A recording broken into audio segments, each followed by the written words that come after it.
नमस्कार. ऐकणाऱ्या माझ्या सर्व मराठी मित्रांनो आणि मैत्रिणींनो,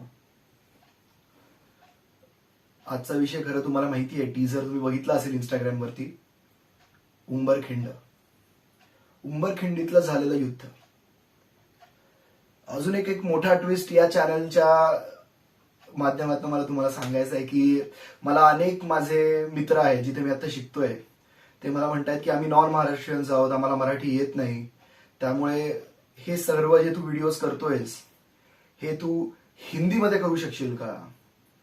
तर एक तर माझं हिंदी आणि इंग्रजी एवढं चांगलं नाही, पण महाराजांच्या आशीर्वादांनी का होईना कदाचित मी तो प्रयत्न यशस्वी करीन सुद्धा. कारण माझी अशी इच्छा आहे की माझ्या सर्व मित्रमैत्रिणींना जे महाराष्ट्रातले नाहीत त्यांना सुद्धा कळावं की आमचा राजा किती मोठा होता. तो घोड़खिंड में बाजी प्रभु देशपांडे और 300 बांदल मावड़ों ने अपना खून बहाया सिर्फ शिवाजी महाराज का रक्षण करने के लिए.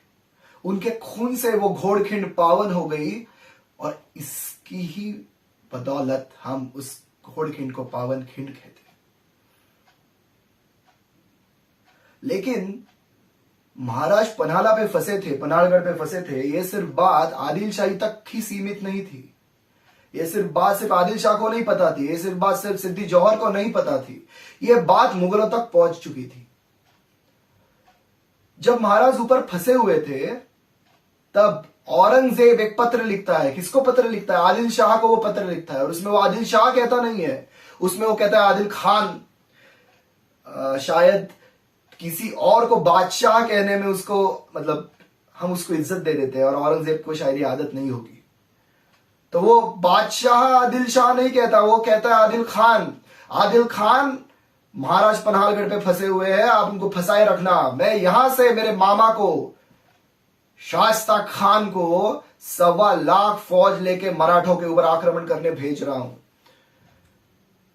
अगर महाराज पन्हाला के ऊपर फंसे रहे तो शाइस्ता खान यहां पे आके आसानी से पूरा मराठों का मुल्क ले लेगा. ये वो पत्र में लिखता है. और उसके बाद शाइस्ता खान जो औरंगजेब का सगा मामा है वो 1.25 लाख फौज लेके यहां आता है, पुणे आता है. और पुणे के यहां पे पुणे में लाल महल करके एक जगह है, मैंने बहुत सारे मेरे दोस्तों को दिखाई है वो जगह. तो वहां पे वो अपनी आर्मी सेटल कर देता है. 1.25 लाख की फौज लाल महल के इर्द गिर्द सेटल हो जाती है और लाल महल में शाइस्ता खान रहता है. शाइस्ता खान को एक चीज पता थी कि वो शिवाजी महाराज से गढ़ों पे या किलों पे नहीं लड़ सकता. अगर वो माउंटेन्स में आ गया, अगर वो जंगलों में आ गया तो वहां पे मराठे भारी पड़ सकते थे. इसलिए शाइस्ता खान की यही स्ट्रेटेजी थी शुरुआत से कि किसी तरह मैं शिवाजी को नीचे बुला लूं प्लेन एरिया में और वहां पे उसको मार दूं. शाइस्ता खान को और एक चीज पता थी कि मराठों के लिए जितना दक्खन इंपॉर्टेंट था उतना ही उनके लिए कोंकण इंपॉर्टेंट था. कोंकण पे कब्जा मतलब पूरे समुद्र तट पे कब्जा, और जिसकी वजह से मराठों का एक राइट हैंड कट जाता. तो शाइस्ता खान ने कारतलब खान उज़्बेक जो एक सेनापति थे शाइस्ता खान की फौज में, उन्हें कहा कि जाइए आप 40,000 की फौज लेके जाइए, कोंकण में जाइए, कोंकण का आबिज कर लीजिए. आप गढ़ किलों पे मत जाइए, ऊपर मत जाइए, माउंटेन्स में मत जाइए, आप कोंकण जाइए, कोंकण का आबिज कर लीजिए. उसके बाद हम मराठों पे अटैक कर देंगे दोनों साइड से, कोंकण से भी और पुणे से भी. अगर कारतलब खान कोंकण पहुंच जाता तो मराठे मगरमच्छ के 2 जबड़ों के बीच फंस जाते. पर ऐसा हुआ नहीं.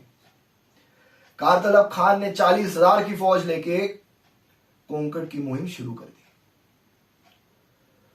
पुणे से कुरवंडा घाट से वो कोंकण में जाने वाला था.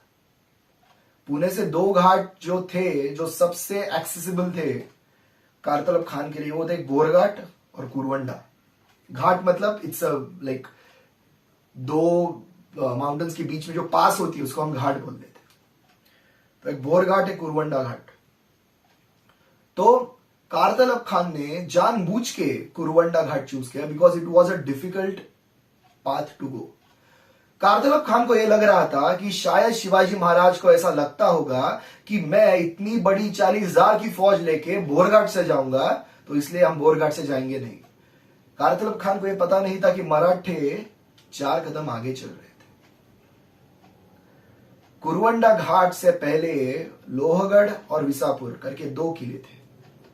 महाराज ने ऑलरेडी ऑर्डर्स दे दिए थे कि लोहगढ़ और विसापुर के ऊपर से खान के ऊपर कोई भी आक्रमण ना हो, कोई भी तोप चलाएगा नहीं ऊपर से, किलों के ऊपर से।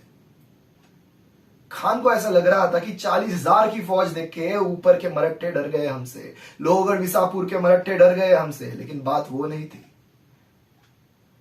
वो कहते हैं ना कि अगर आपको मिर्च पीसनी है, उसका आपको छोटा छोटा उसकी चटनी बनानी है, तो उसको वो जो स्टोन है जिससे आप वो पीसते हो वहां उधर तक आने देना चाहिए। ऐसा नहीं है कि अगर कुछ बड़ा करना है तो उस चीज का सही मौका होता है, और मौका मिल गया। कुरवंडा घाट से जाते हुए शिवाजी महाराज को पता था कि उम्बर करके एक जगह है, उम्बर के यहां पे एक नैरो पाथवे है, और नैरो पाथवे ऐसा है कि बहुत स्टीप क्लाइंब है और नैरो पाथवे है। तो अगर नीचे से कोई ऊपर भागेगा तो 4, 5, 6 कदम में ही वो थक जाएगा, इतनी ऊंची वो ढलान है। तो शिवाजी महाराज ने वहीं पे इनको ट्रैप कर दिया। शिवाजी महाराज के मावड़ों ने सिर्फ 1000 लोगों ने 500 आगे से अटैक कर दिया और 500 ने पीछे से अटैक कर दिया। जैसे ही अटैक पीछे से शुरुआत हुई अटैक को, सब कारतलब खान की फौज आगे भागने लगी, और वो आगे तो वो चढ़ नहीं पा रहे थे बिकॉज बहुत ही स्टीप क्लाइंब थी, और वहां पे वो थक रहे थे, और जिधर वो थक रहे थे वहां पे वो मराठे अटैक करके उनको वही गिरा दे रहे थे। तो ऐसे करके 30,000 कारतलब खान की फौज के ऊपर 1000 मराठे भारी पड़ गए।